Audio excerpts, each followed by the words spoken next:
Ready झालीये आणि हे माझं लुक आहे.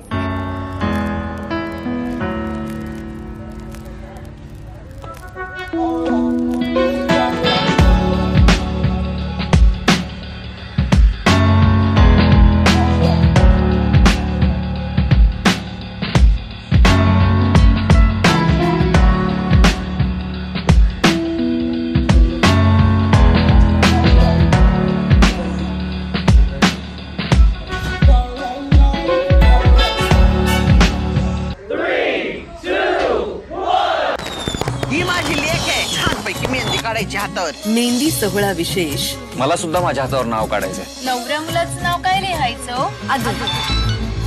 नयनाने सुद्धा माझं नाव काढलं असेल तिच्या हातावर. अद्वैतच्या आयुष्यात कोण जाणार?